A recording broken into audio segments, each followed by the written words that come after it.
자, 이번에 원자 모형의 변천 과정 한번 얘기를 해봅시다.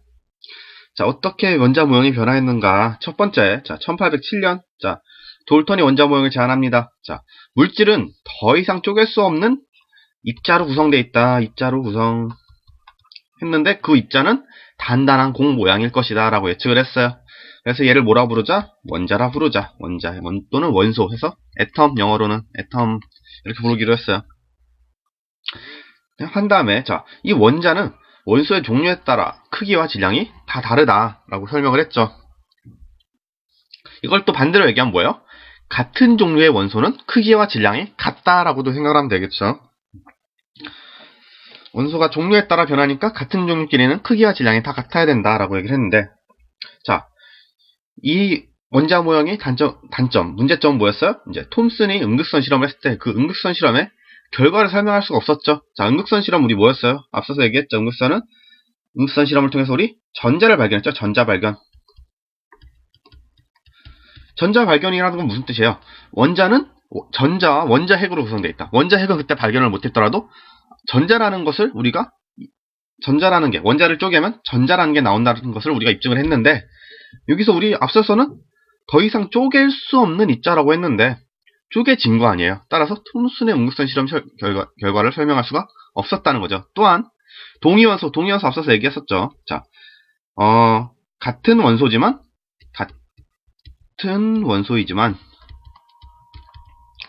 중성자 수가 달라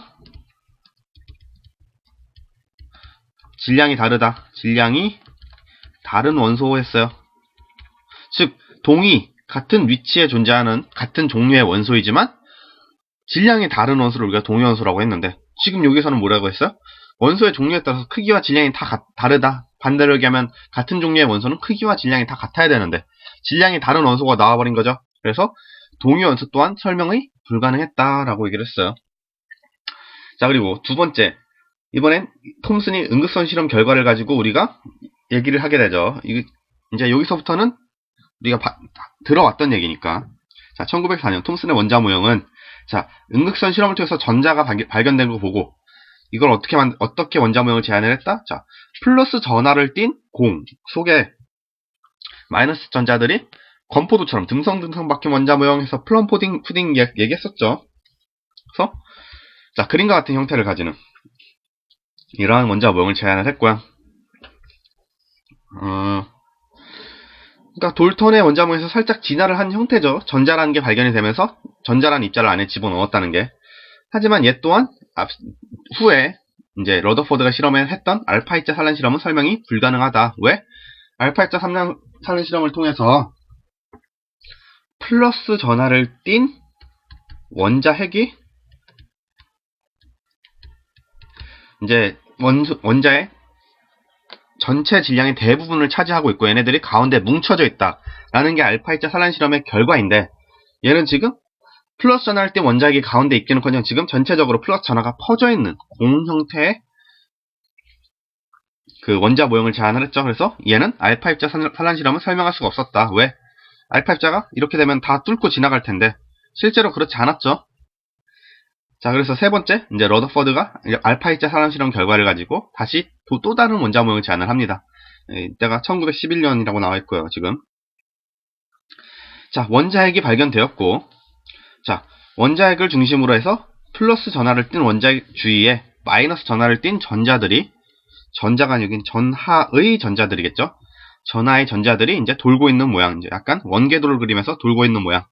그래서 이제 여기서 얘기하는 거는 이제 원자핵을 태양으로 놓고 태양 주위를 행성이 돌고 있는 모양이다 해서 행성 모양으로 써놨는데요. 이 경우에도 지금 이제 후에 실험을 했던 수소 원자의 선 스펙트럼을 설명할 수가 없었다라고 얘기를 하는 거죠. 왜? 자, 수소 원자의 선 스펙트럼 우리 앞서서 잠깐 얘기를 하고 넘어갔었는데, 선 스펙트럼 얘기 나왔었는데, 자, 이렇게 스펙트럼이 불연속적으로 선이 몇 개 나와 있는 형태로 스펙트럼이 나타나요. 그럼 얘가 가지고 있는 파장의 빛이,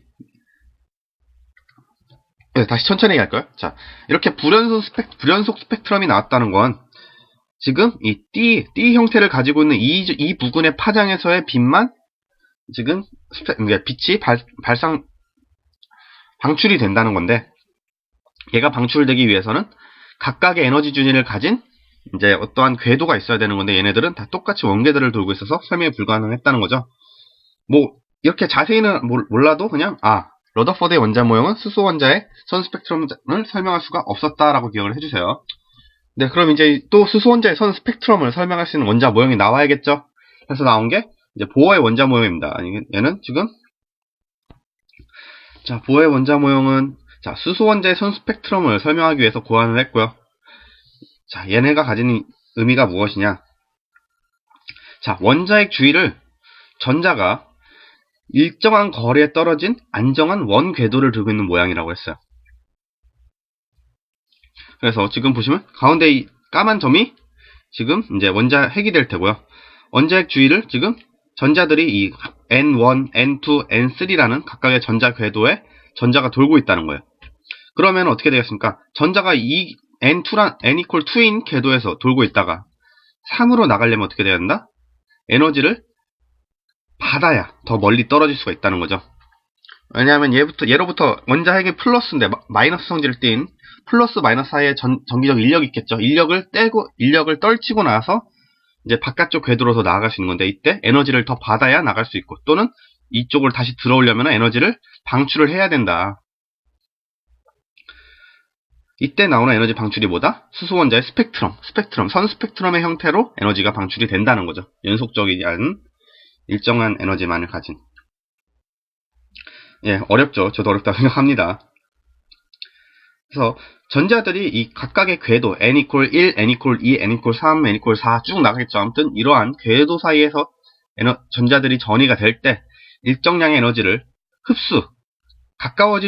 가까워지려면은 방출을 해야 되고, 멀어지려면 흡수를 해야 됩니다. 왜냐하면은 플러스와 마이너스 사이에 인력을 떨치고 떨쳐야 멀어지니까 그 인력을 떨칠 만큼의 에너지를 흡수를 해야겠죠.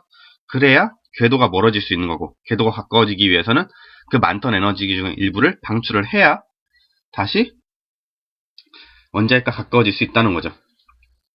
그래서 흡수 방출한다 가정하여서 수소 원자의 선 스펙트럼을 설명을 했대요. 왜? 3에서 2로 가는 에너지는 일정한 양의 에너지를 방출하거나 흡수를 해야 될 거 아닙니까? 그러니까 그 일정한 양의 에너지가 각각이 선 스펙트럼이 된다라고 설명을 한 거죠. 하지만 이 원자 모형은 마찬가지로 다전자 원자의 선 스펙트럼을 설명할 수가 없었대요. 다전자 원자라는 건 무슨 얘기예요? 전자가 여러 개 있는 원자를 얘기하죠. 수소 원자 같은 경우는 전자가 하나 있어요. 그죠? 원자핵 하나에 전자가 이제 원궤도를 그리면서 돌고 있겠죠. 근데 다전자 원자라는 거, 원자가 여러 개 생기니까, 이렇게 될 경우에 다전자 원자의 선 스펙트럼은 이 보어의 원자 모형으로 설명을 할 수가 없었대요. 그래서 마지막으로 나온 게 지금 현대 원자 모형. 현대적 원자 모형 같은 경우는 지금 이제 1913년 드브로이가 전자가 파동성을 지닌 입자라고 주장을 했고, 이를 통해서 슈레딩거가 전자의 파동 방정식을 구해서 전자가 발견될 확률적 계산을 통해 전자 구름 모형을 제안했다. 이거 어떻게 다 이해를 합니까? 그죠? 지금 화학하는데 파동이 나오질 않나? 파동 방정식을 풀라 그러지 않나? 이게 말이 안 되죠? 여기서 우리가 생각해야 할 건 뭐다? 전자는 파동이면서 입자래요. 파동이라는 것은 이렇게 얘기를 합시다. 파동이라는 것은 이제 고유의 파장.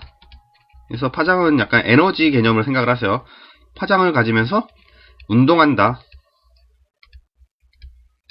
따라서 이 원자핵을 중심으로, 원자핵이 이렇게 있다고 하면 원자핵을 중심으로 전자가 파장을 그리면서 운동을 하고 있는 거예요.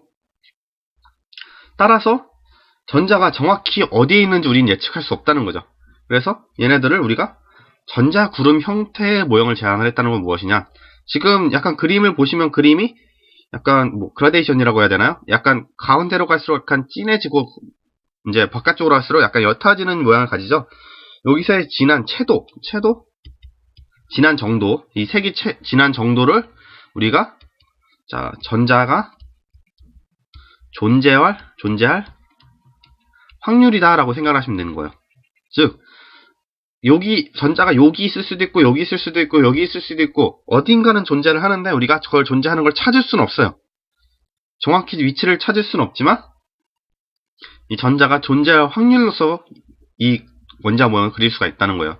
그래서 이렇게 원궤도를 그리면서, 전자가, 이제, 지금 가운데로 갈수록 색이 짙어진다는 것은, 전자가 원자핵 근처에 있을 확률이 더 높아진다는 거죠. 원자의 중심부에 전자가 존재할 확률이 더 높다는 거죠. 그래서 우리가 생각해야 할 건 뭐냐? 전자는 이제 파동성을 지닌 입자고, 얘를 우리가 존재할 확률로서 나타낸 그림이 현대적 원자 모형이다 라고 생각을 하시면 됩니다. 자, 그래서 그림을 지금 한 장으로 다 정리가 돼 있죠. 지금 여기는 사실 이 정도만 알아서 상관없습니다. 돌턴이 일단 첫 번째 1903년, 여기서는 1903년이라고 했네요. 1907년이라고 썼는데, 아무튼 돌턴이 공 모양의 원자 모형을 제안을 했고, 그 다음에 톰슨이 지금 플럼푸딩 모양의 지금 플러스 공 안에 마이너스 전자들이 박혀있는 모양을 제안을 했고, 러더퍼드가 지금 여기 원자핵을 발견을 했죠. 그리고 보어는 원자핵을 중심으로 전자들이 이렇게 돌고 있는 모양을 제안을 했고, 마지막으로 슈레딩거가 1926년 현대적 원자 모형을 완성을 했다. 어떻게? 자, 원자핵의 중심이 있고, 이렇게 전자가 존재할 확률이었어요. 이렇게 지금 여기 점점으로 나타내는데, 보통은 이렇게 채도로 많이 나타나긴 합니다. 그래서 전자가 존재할 확률을 이제 구름 형태로 나타내었다라는 거. 네, 여기서 우리가 주로 다룰 것은 우리 이제 약간 소단원 이름부터가 보어의 원자 모형이지 않습니까? 그래서 보어의 원자 모형과 약간 이제 현대적 원자 모형을 살짝 다루는 정도로 이렇게 앞으로 진행될 겁니다.